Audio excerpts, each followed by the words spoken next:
When I was younger, my neighborhood was alive with little rituals, and even I had one of my own. In the morning before school, I would see uncles and aunties doing Tai Chi at the basketball court. After school, the void deck would be filled with chattiness of the aunties, and I would usually say, "Hello, auntie," before heading up to the lift. By late afternoon, the playground would echo with laughter, and if I were to spot my neighbor playing below, I would rush to my mom and ask her, "Can I go down and play?" Well, her answer is almost always the same thing. "Have you finished your assessment book?" Well, of course, the answer is usually no. I hated doing assessment book. These small, ordinary moments stitch together the rhythm of daily life. Looking back, they weren't just any ordinary moments. They were the heartbeat of my community. So, let me ask you, when you hear the words preserving community culture, what comes to your mind? Local festivals? Neighbors chatting over tea or coffee at your local coffee shop? Street games or something that is frozen in time? Here is the thing. Preserving community culture isn't about nostalgia. It is not passive. It is alive. It is shaped by what we do every day, how we show up, how we connect, and how we care for our communities. And that, my friends, is why preserving community culture is really an everyday act. In fast-paced societies like in Singapore, New York, Tokyo, and many other global cities out there, we risk losing everyday culture in pursuit of progress and efficiency. When we think of progress, we often picture tall skyscrapers, efficient public transportation, and even a city that never sleeps. But in this chase for modernity, we sometimes forget the small, everyday cultures, rituals that make a community feel alive. Sociologists describe this as a form of cultural erosion, the slow fading of intangible practices that give a community its character because it does not directly contribute to the measurable progress. Your everyday culture, like communal meals, festival, or even like the use of local dialects, is highly vulnerable to this erosion. Why? Because it tends to be informal, oral, and lived, rather than informally institutionalized. Now let's look back closer to home. Void deck, once buzzing with chatter, often feel emptier now as people rush between work and home. News report shows more seniors calling helplines because of loneliness and mental health concerns, especially those seniors who are living alone. Playground that used to echo with children's laughter and screams will now depends on the tuition, will now be like after tuition classes, especially those who are in the afternoon, or sometimes you won't even hear these noises at all. This neighborhood may exist on paper, but not really in spirit, in their souls. So here is the catch. If we only try to preserve culture through freezing it, it might risk becoming irrelevant. To keep this culture alive, we must learn to preserve and adapt, honoring the old while allowing it to grow into the present. And as such, why should we care? Because community gives us three things that matter deeply. Firstly, identity. Community culture tells us who we are and where we come from. Language, dialects, local festivals, and even shared games. These are more than just traditions.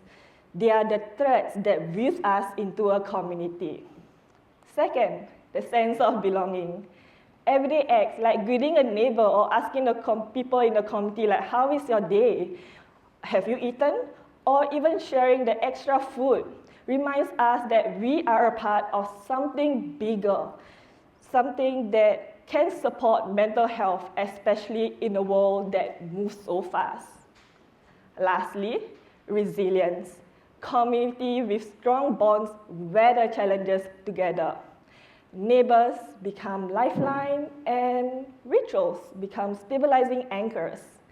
Small acts of care build a network that can support anyone in need. Preservation keeps our roots strong, and retrofitting it helps those roots grow into new branches. So, this is why I say preserving community culture is not passive. It is not about storing memories in a museum. It is an everyday act. Culture survives when we show up, we play those games, speak our local languages, and support local businesses. To me, I see this as three acts of clear, everyday of stewardship. Firstly, the act of inquiry, preserving stories. The most dangerous thing we do is to walk past a neighborhood and we see our seniors and we think, oh, I will ask them later, even though we are curious about what they are doing, like how is their day. Truth to be told, we would rather scroll through a friend's or global feed on social media over engaging with the human library that is actually sitting across our dining table.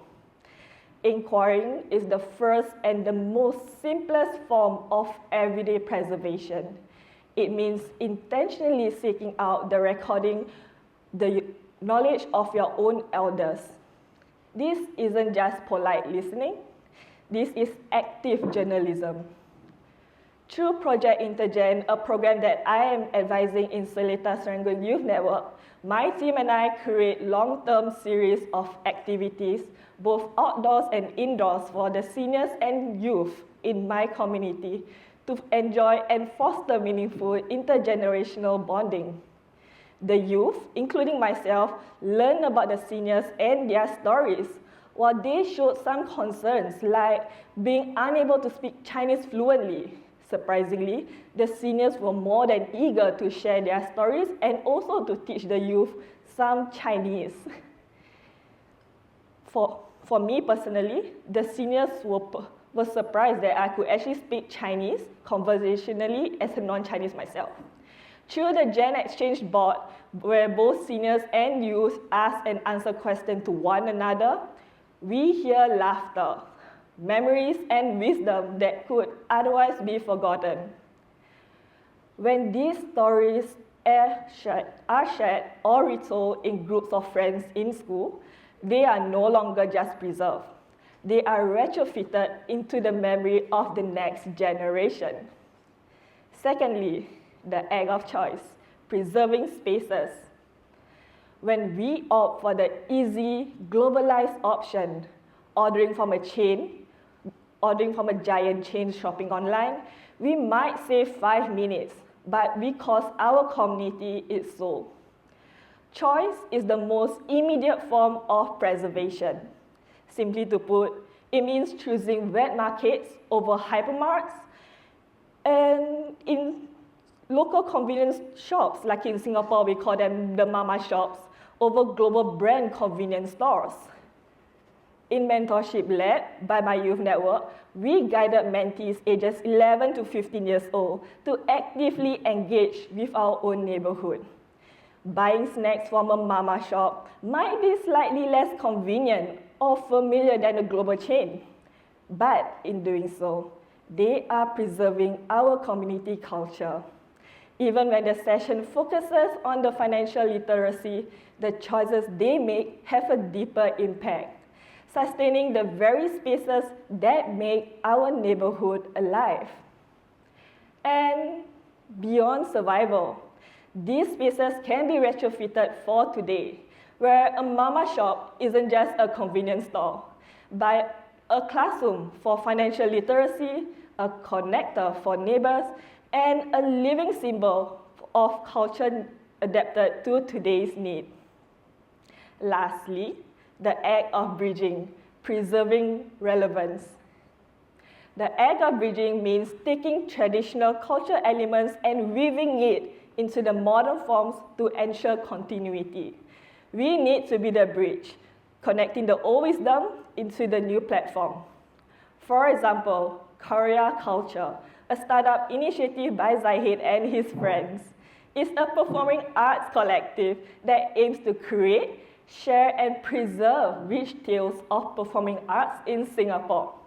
Through hand puppetry of local characters, they introduce traditional Malay performing art like Zikir Barat and making them interactive, fun, and accessible to children.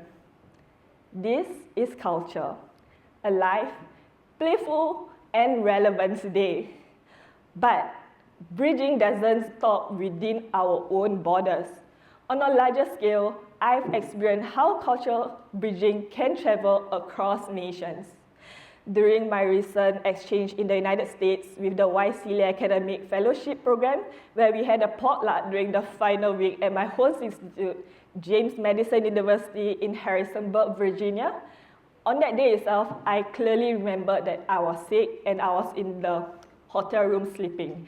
But I remember my roommates and my friends were raving about how the kitchen was overflowing with great aroma of spices and delicacies across Southeast Asia. On the final day in JMU, the colors of the different ethnic costumes worn reminded us how traditional clothing can be adapted in modern day design and even wear on a daily casual office wear. And in those colors and meaningful conversation, I realized something simple yet powerful. Food and clothing were not just tradition on display.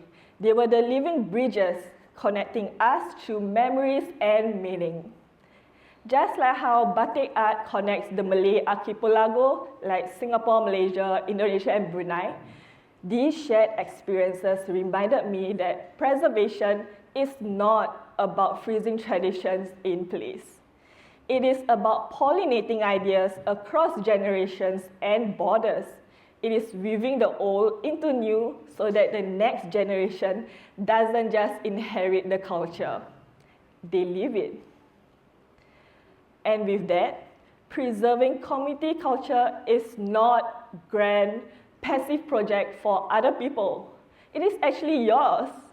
Through the 3 Acts, inquiry, choice, and bridging, you are not just freezing traditions. You are retrofitting them in the present, weaving the old into the new. So, here's a quick, small challenge to you. This week itself, pick one simple, everyday act that keeps your community alive. It can be asking your elder, support a local businesses, or if you want to try to do a challenging one, you can try to modernize a tradition, but I would say, keep it in a way that it is able to keep the true meaning behind the respective tradition itself. Because when we preserve, we are rooted. And we preserve with care, our communities don't just survive, they thrive. And with that, thank you.